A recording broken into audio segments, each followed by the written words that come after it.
लेकिन material of body ये भिन्न हो जाएगा। जैसे एक तो मिट्टी का मटका बना हो, एक तो मिट्टी का प्याला हो, एक सोने का प्याला हो, सोने की बनी हो चीज, तो उसमें बहुत अंतर। मिट्टी का तो पड़दे टूट जा गिरते ही फूट जाता है, और सोने की बनी हुई वस्तु सथाई होती है, उसको जंग नहीं लगता, वो नष्ट नहीं होता। इसी प्रकार सतलोक में हमें शरीर मिलेगा, वो एक तत्व का, नूरी तत्व से बना हुआ होगा, उसमें कोई मिक्स नहीं होगा, वो कभी नष्ट नहीं होगा। तो यहाँ यही बताना चाहा है कि क्या मांगूं।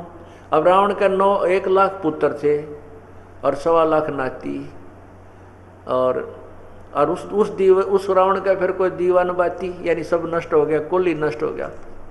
सर्व सोने की लंका होती, रावण से रणधीरम, एक पलक में राज विराजे, जम के पड़े जजीरम। ओए होए, उस परमात्मा की भक्ति ना करने से कहते हैं सर्व सोने की लंका होती, रावण से रणधीरम। सारी सोने की लंका थी, इतना धन था उसके पास, कुबेर भी उसके आगे हाथ जोड़ता था। और फिर तत्व ज्ञान ना होने से, गलत साधना करने से वो रावण एक पलक में राज विराजी, वो राज्य भी नहीं रहा, विराज हो गया, राज से रहित हो गया। तो यहाँ ये बताते हैं कि वो तत्व ज्ञान से के बाद वो साधक इतना परिचित हो जाता है कि यहाँ की वस्तु की डिमांड नहीं करता, जन्म और मृत्यु से छुटकारे का ही बार बार प्रयत्न करता है। तो यहाँ लिखा है, साथ देखा अपने 7वें अध्याय का, और ये 29वें मंत्र में कहा कि वो तत्व ब्रह्म को समझ लेता है। तो 8वें अध्याय के प्रथम मंत्र में ही अर्जुन ने प्रश्न कर दिया परमात्मा, किम तत्व ब्रह्म पुरुषोत्तम, कि हे पुरुषोत्तम वो तत्व ब्रह्म कौन है, उसके विषय बता मुझे। अब फिर देखिए पवित्र गीता जी, ये देखिए पवित्र गीता जी,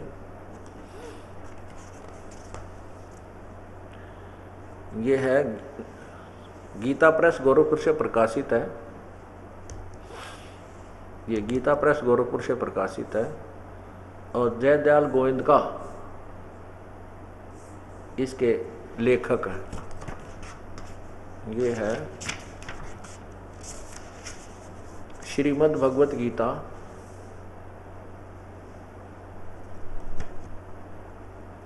और यहाँ नीचे देखिएगा गीता प्रेस गोरखपुर, और इसके अध्याय नंबर 7 के, अभी आपको मंत्र नंबर 29 को दिखाया, अध्याय नंबर 7, और ये मंत्र नंबर 29 ये रहा। इसमें यहाँ इसका अनुवाद है, तो इसमें लिखा है कि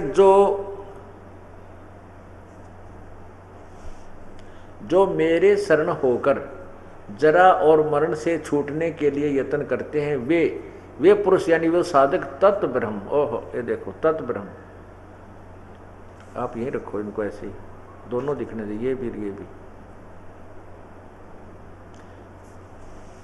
ये तत्व ब्रह्म, ये तत्व और ये ब्रह्म, यानी तत्व माने उस ब्रह्म को, यानी उस भगवान को, उस परमात्मा को जानते हैं, और संपूर्ण अध्यात्म और संपूर्ण कर्मों को जानते हैं।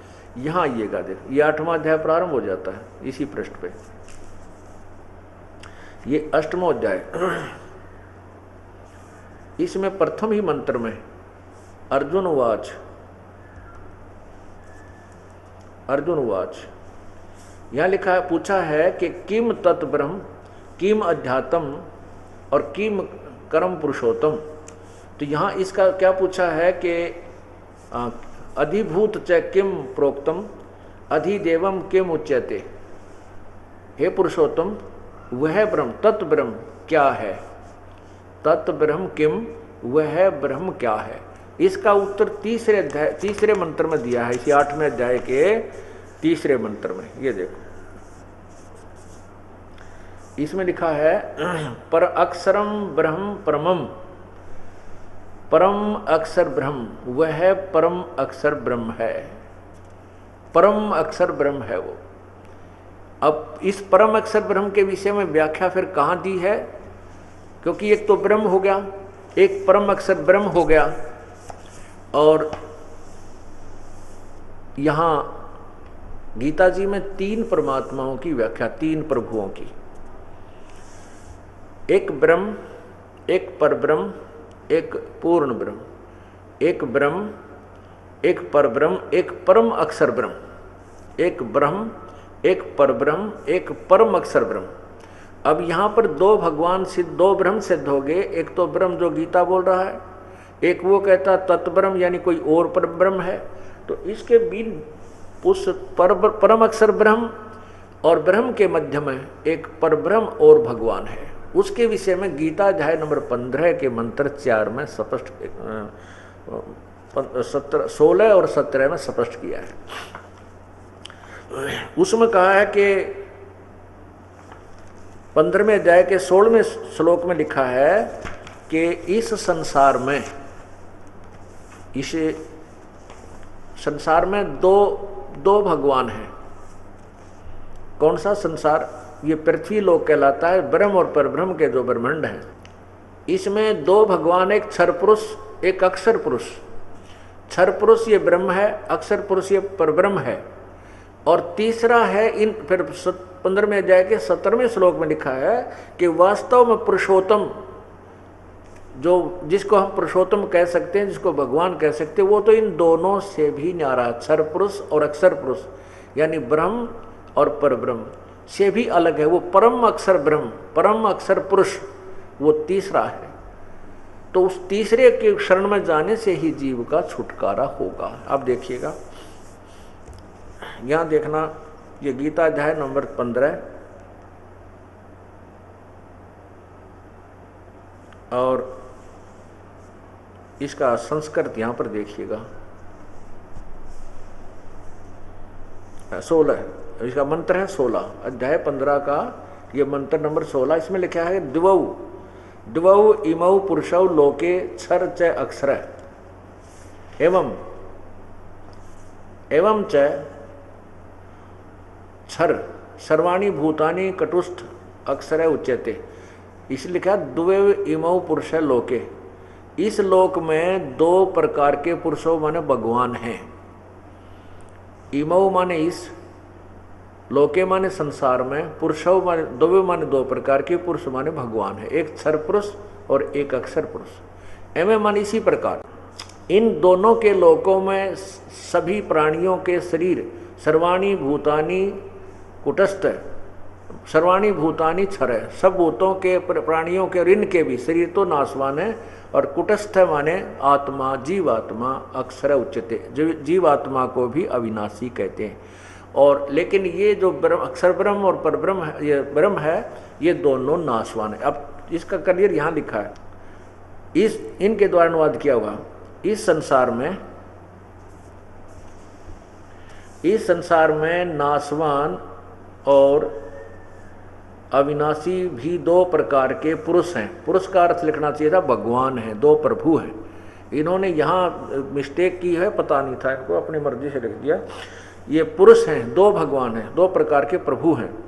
इनमें संपूर्ण प्राणियों के शरीर तो नाशवान है, जीवात्मा अविनाशी कहा जाता है। अब यहाँ लिखा है 15वें अध्याय के 17वें श्लोक में स्पष्ट किया कि उत्तम पुरुष है तु अन्य परमात्मा इति उदाहरते, ये लोकतरियम अविश्य विभर्ति अवय ईश्वर। हाँ, यहाँ ऐसा करा, उत्तम पुरुष है तु अन्य परमात्मा इति उदाहरते, यानी ऊपर ये लोकतरियम अविश्य विभर्ति अवय ईश्वर है। अवय माने अविनाशी, ईश्वर माने प्रभु। इसका अर्थ है उत्तम माने सर्वश्रेष्ठ, उत्तम माने उत्तम, पुरुष माने प्रभु, तो अन्य। ऊपर जो वर्णित किए हैं उन दोनों से कोई और भगवान है जो वास्तव में उत्तम है, पुरुषोत्तम जिसको कहते हैं। उत्तम पुरुष माने पुरुषोत्तम, और जिसको परमात्मा कहा जाता है। और वही तीनों लोकों में अविश्य माने प्रवेश करके, विभर्ति माने सबका पालन पोषण करता है, वही अवय ईश्वर है, वही अविनाशी परमात्मा, वास्तव में अविनाशी वो है, इन दोनों से भी भिन्न है। इनका अनुवाद देखिए, उत्तम पुरुष है तो अन्य, उत्तम पुरुष है तो उत्तम पुरुष तो अन्य ही है। यहाँ लिखना था उत्तम भगवान यानी पुरुषोत्तम तो और ही है, जो तीनों लोकों में प्रवेश करके सबका पालन पोषण करता है, विनाशी परमेश्वर परमात्मा इस प्रकार कहा गया है। अब देखिए इसमें स्पष्ट हो गया, गीता ज्ञानदाता कहता है कि मेरे से कोई और परमात्मा है जिसको पुरुषोत्तम कहा जा सकता है, मैं पुरुषोत्तम नहीं हूँ। मुझे तो लोक वेद के आधार पर पुरुषोत्तम कहते हैं, क्योंकि जिनको ज्ञान, लोक वेद माने एक अक्षेत्रीय ज्ञान होता है जिसे दंत कथा कहते हैं, सुने सुनाए ज्ञान को लोक वेद कहते हैं। परमात्मा भी बताते हैं, अपने ऊपर उदाहरण आप ही देकर कहते हैं, पीछे लग गया जाऊं था मैं लोक वेद के साथ, रस्ते में सतगुरु मिले है दीपक दीन्या हाथ।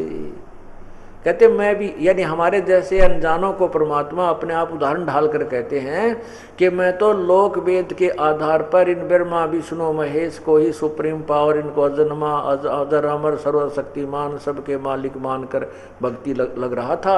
लेकिन इन्हीं के इतिहास में लिखा है कि ये तो नासवान है, और इनके पिता जो ब्रह्म हैं, इनकी माता दुर्गा है, वो ब्रह्म कह रहा है कि मैं भी क्षर हूँ, नासवान हूँ, मेरी भी जन्म मृत्यु होती है, मैं भी अजर अमर नहीं हूँ।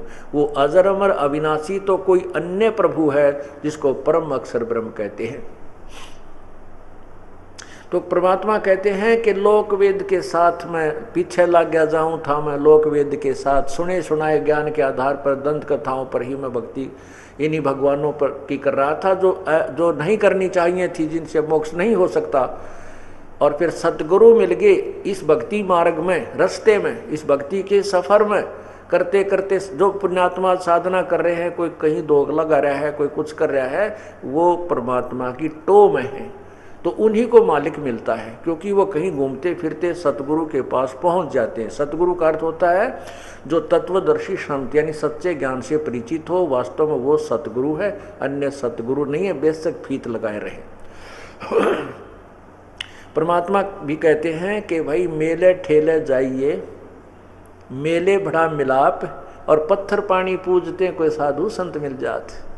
परमात्मा ने कहा है कि परमात्मा की टोह को बंद मत करना, उसकी खोज को बंद मत कर देना, उसकी तलाश जारी रखना, और घूमते रहना इधर उधर कहीं जहाँ भी संत समागम होते हैं या कोई पूजाएं होती हैं, जब तक तत्वदर्शी संत नहीं मिले तब तक ढूंढते रहिए, बैठ मत जाना, उसकी खोज को समाप्त मत कर लेना। तो कहते पत्थर पानी पूजते हैं कोई साधु संत मिल जाए, यानी परमात्मा की चाह में इधर उधर भटक रहे हो, कोई सत्संग सुन रहे हो, कहीं संत की तलाश में सत्संग सुनते हो, कहीं पर मेला भर रहा है भक्ति के मार्ग के लिए, वहाँ पहुँच जाते। कहते जाते रहिए, मेले ठेले जाइए, मेले बड़ा मिलाप, पत्थर पानी पूजते कोई साधु संत मिल जाते। ये गलत साधना करते करते भी कोई संत मिल गया तो वो सब छुड़वा देगा और सत साधना पर लगाकर तेरा कल्याण करवा देगा। तो यही गीता जी में, और यही परमात्मा कह रहे हैं कि मैं पीछे लग गया जाऊं था लोक वेद के साथ, और रास्ते में सतगुरु मिले, तत्वदर्शी संत मिल गए इस भक्ति के सफर में, भक्ति के मार्ग में। उन्होंने मुझे तत्व ज्ञान रूपी दीपक दे दिया, अब मैं उसकी रोशनी में चल रहा हूँ, तत्व ज्ञान के आधार पर साधना कर रहा हूँ, आन उपासना नहीं करता, अनन्य बन से भक्ति करता हूँ, मैं व्यभिचारिणी भक्ति नहीं कर रहा। गीता जी में लिखा है कि उस परमात्मा की प्राप्ति तो अव्यभिचारिणी भक्ति से ही होगी। यहाँ बताया कि मुझे तो लोक, गीता ज्ञान दाता भगवान कह रहा है कि मुझे तो लोक वेद के आधार पर दुनिया पुरुषोत्तम मानती है। जो 15वें अध्याय के 18वें श्लोक में कहा कि मैं तो लोक वेद के कारण वो पुरुषोत्तम प्रसिद्ध हूँ, वास्तव में पुरुषोत्तम तो कोई और है। इसलिए जो अनुवादकर्ताओं ने अनुवाद किए वो गलत कर दिए, क्योंकि उनको तत्व ज्ञान नहीं था। उन्होंने गीता ज्ञानदाता को सर्वोच्च मानकर, सर्वोच्च शक्ति मानकर उसी पर गीता जी के अनुवाद को ढाल दिया। अब देखिए 7वें अध्याय का 18वां श्लोक, जिसमें इन्होंने उत्तम को अनुत्तम को उत्तम किया है। ये देखिएगा, वही पवित्र गीता जी